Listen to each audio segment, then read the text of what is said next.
Dentro del ciclo de entrevistas sobre sostenibilidad turística que llevamos en Hosteltour en los últimos tiempos y en el capítulo centrado específicamente en aquellas personalidades que van a participar en el Ágora de Hosteltour Green and Human que vamos a celebrar el próximo 5 de octubre en Barcelona, hoy nos acompaña Toni Riera, que es el director de la Fundación Impulsa en Baleares. Toni, ¿qué tal? ¿Qué tal? Buenos días. ¿Cómo estás? Muy bien, la verdad es que a gusto. Pues muchas gracias por acompañarnos, Toni. Hace prácticamente 8 años, el 27 de septiembre de 2014, nacía la Fundación Impulsa. ¿Cuáles eran los objetivos con los que nacía en aquel momento y los que entiendo que han ido evolucionando específicamente, sobre todo en el área de sostenibilidad, en el que habéis puesto un foco muy importante? Sí, bueno, lo cierto es que cuando nacimos, fundamentalmente lo hicimos a imagen y semejanza de otras plataformas de conocimiento estratégico que están operando en Europa y en España también, alguna en el País Vasco concretamente, y fundamentalmente lo que pretendíamos en aquel entonces, y seguimos pretendiendo a día de hoy, es acompañar a los actores públicos y privados en una toma de decisiones que realmente pues, beneficie al conjunto de la sociedad, al conjunto de la región, impulsando la competitividad y por lo tanto la prosperidad de Baleares. Y dentro de todos esos objetivos entiendo que aterrizándolos y concretándolos han ido evolucionando, ¿no? Como te decía en mi pregunta anterior, de cuáles eran hace 8 años a cuáles son a día de hoy. Sí, lo cierto es que siendo la misión, siendo la misma, lo cierto es que lógicamente pues durante estos años no solo hemos hecho mejores radiografías y mejores resonancias del territorio balear, de su economía, de su medio ambiente, de su sociedad, de sus bases de competitividad, sino que fundamentalmente estamos ya en condiciones de abrazar los distintos árboles y por lo tanto de acompañar a las empresas en sus tomas de decisiones en cuestiones tan estratégicas como la digitalización o por ejemplo también, como veremos hoy, en materia de sostenibilidad y muy concretamente en materia de circularidad. Ampliamos un poquito, sí, que esto. ¿Qué aportaciones son ya las que concretamente habéis hecho al sector? Bueno, fundamentalmente, hace apenas 8 años, si me hubieras preguntado cuál es la rentabilidad media de la empresa balear, no teníamos ni idea, no teníamos estadísticas al respecto, ni siquiera por sectores. Y a menudo se habla mucho de que la empresa balear es una empresa con liderazgo, sobre todo en materia turística, pero era importante copsar este liderazgo desde una perspectiva también de rentabilidad, de productividad, de equilibrios financieros y por lo tanto la radiografía que tenemos en estos momentos del tejido balear es muy importante. Manejamos más de 15.000 balances de empresas y eso nos permite ser muy detallistas respecto de cómo evolucionan y cómo les afectan episodios tan recientes como una crisis económica o una pandemia. Al mismo tiempo hemos hecho también esfuerzos en materia de clusterización. Sabemos que hoy por hoy más importante que tener buenos ratios a nivel individual es precisamente tener la capacidad de interconectarse con otras empresas para hacer frente a retos que habitualmente desbordan a cualquier empresa o que cuando menos son difícilmente alcanzables si no es desde una visión colectiva. Y por lo tanto los esfuerzos de clusterización, de identificar industrias emergentes en Baleares, de ver qué aportación podrían hacer precisamente a esa competitividad que también estamos midiendo siguiendo las recomendaciones del World Economic Forum, pero no a nivel de país, sino a nivel de región, pues lo cierto es que nos da un bagaje de información y de conocimiento muy útil para pivotar precisamente esa transición que está haciendo la economía balear hacia una economía, pues como decía antes, ¿no? Más sostenible, más inclusiva y sin lugar a duda también mucho más competitiva y próspera. Al final estás hablando mucho de datos, de esa radiografía. Está claro que sin esa información es difícil tomar las decisiones adecuadas, con lo cual ya tienes esa aportación básica. Una vez que tienes esa información, eres capaz de hacer un diagnóstico mucho más ajustado de las fortalezas y las debilidades, en este caso del destino Baleares, por ejemplo. Luego ampliaremos un poquito el foco. ¿Cuáles eran las fortalezas y debilidades que habéis detectado y que, te diría de alguna forma, no era tan consciente Baleares como destino hasta que se han radiografiado de esa forma? Bueno, yo creo que fundamentalmente no teníamos visiones sistémicas, holísticas de cuáles eran los resultados reales de la economía de Baleares. Resultados finales en términos de competitividad, pero resultados intermedios, por ejemplo, en términos de productividad. Y por lo tanto yo creo que el hecho de conocer esa información no solo ayuda a tener un diagnóstico inicial, sino incluso a monitorizar y seguir el cambio y por lo tanto ver si el cambio se está haciendo en la dirección adecuada o si por el contrario pues existen parcelas o líneas de acción que deberían impulsarse con más vigor y con más tesón. Desde esa perspectiva podríamos decir que la gran fortaleza de Baleares sigue siendo sin lugar a duda su elevada dotación de activo, en este caso si hablamos de turismo fundamentalmente de activo no solo hotelero sino también de infraestructura. El activo es muy importante, yo creo que es la economía más bien dotada en términos turísticos de todos nuestros competidores. Analizamos más de 330 regiones que entendemos pueden ser competidoras de Baleares, pero ahí tenemos una gran fortaleza de activo, un activo que además ha mejorado mucho en el tiempo, es decir, ha habido grandes inversiones para mejorar la calidad de esos activos. Después, por supuesto, otra de nuestras grandes fortalezas son cuestiones de carácter ambiental y de carácter cultural. Tenemos una dotación de activos naturales y culturales heredada que continúa siendo uno de nuestros grandes pilares de competitividad, pero curiosamente donde tenemos debilidades, y tal vez de esto no éramos tan conscientes, es en cómo gestionamos el entorno donde tiene lugar la experiencia turística. Y esa gestión apela muy a menudo a cuestiones de sostenibilidad del entorno más próximo a la experiencia del turismo. Es curioso que lo que menos estuviéramos aplicando sea lo más cercano. Sí, curiosamente yo creo que muy a menudo descuidamos precisamente esto, ¿no? Parte de los problemas que hoy podríamos decir que manifiesta la sociedad balear respecto del turismo tienen mucho que ver precisamente con esta gestión del entorno más local y más próximo, ¿no? Vamos a hablar de eso. Antes me gustaría que profundizaras un poquito cuando has hablado de que ya tienes el análisis, ya tienes los datos.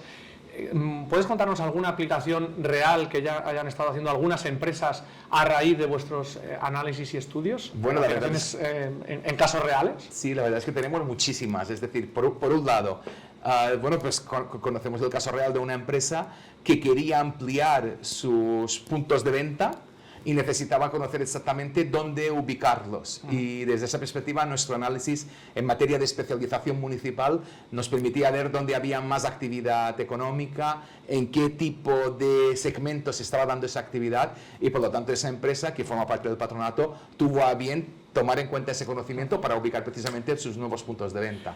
No solo esto, sino que muchas empresas del patronato están utilizando, por ejemplo, nuestra aplicación de e-rating para medir precisamente sus posicionamientos en materia de rentabilidad y de equilibrio financiero. ¿Y esto por qué? Si le preguntas a una empresa si este año ha sido bueno, seguramente te dirá que sí, en comparación consigo misma, y por lo tanto comparando cómo ha ido 2022 respecto de 2021, o si queréis, de 2019. Pero a menudo no tiene en cuenta el comportamiento que han tenido sus competidores o sus aliados. Y por lo tanto, desde esa perspectiva, nosotros sí que le damos todo un bagaje de conocimiento, porque en el fondo están compitiendo entre ellos, no solo en términos de cuota de mercado, sino también en términos de condiciones de financiación, en términos de acceso a crédito, en términos de muchos aspectos, ¿no? Por lo tanto, bueno, intentamos, como digo, tener visiones ahí muy sistémicas, muy holísticas, que ayudan no solo a la empresa, sino también a los actores públicos a tomar mejores decisiones. Desde esa perspectiva, hemos tenido también una participación muy activa últimamente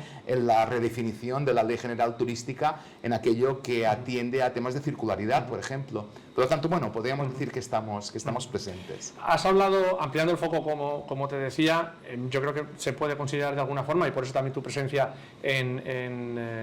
no solamente hoy aquí, sino también en el Ágora de Hosteltour.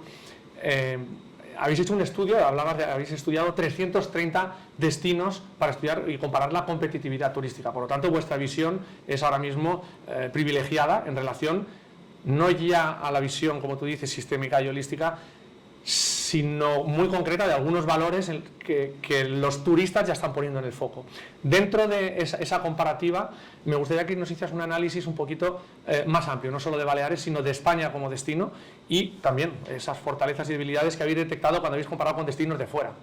Sí, la verdad es que, y esto tal vez es curioso, yo creo que a veces perdemos de vista la importancia que tiene la competitividad desde un punto de vista agregado, llámale nacional, o incluso a nivel de región, ¿no? Entonces, ese posicionamiento, esa capacidad de atraer flujos de turistas, de atraer flujos de inversión, de atraer, en el fondo, actividad económica, depende fundamentalmente de muchas cuestiones, ¿no? Es como cuando alguien se pone enfrente a un espejo y, bueno, que esté bonito o feo ese día dependería, lógicamente, de muchas cosas, no únicamente de si lleva una chaqueta más bonita o más fea, ¿no? Entonces, la competitividad nos da esta imagen global y, por lo tanto, nos permite ver cómo España, no solo por un tema de resultado, que es líder en materia de flujo turístico, sino en aquello que permite ese atractivo, pues dónde debería mejorar y dónde están concretamente sus fortalezas. Y eso salta a la vista, es decir, España continúa teniendo como principal bagaje, de nuevo, una muy buena dotación de activos, pero sobre todo termina siendo un destino que en términos de atractivo natural y de atractivo cultural sigue siendo un ganador frente a otros. Y eso me sorprende porque a veces bueno, pues parece ser que nos empequeñecemos porque a lo mejor Turquía está teniendo un incremento en flujo de visitantes, pero es que ni ese punto de partida ni las bases de competitividad tienen nada que ver con nosotros. Tanto yo creo que a veces nos comparamos con otras regiones que en términos de competitividad, insisto, y en términos por lo tanto de desarrollo turístico, tienen poco que ver con nosotros, ¿no? Y por lo tanto yo creo que deberíamos levantar más la vista hacia el top 10 que no hacia aquellos que son competidores nuestros, pero que, insisto, compiten con otras bazas y con otras cartas y sobre todo desde un punto de partida que es muy distinto. Decías, Toni, que dentro, digamos, ese impacto que ha tenido la actividad turística en lo cercano, si lo circunscribimos a esta temporada, no solamente en Baleares, en toda España, ha habido imágenes pues que en algunos casos han ido incluso en contra de la propia reputación como destino de España y sobre todo de algunos destinos. Lo hemos visto específicamente en el caso de Baleares.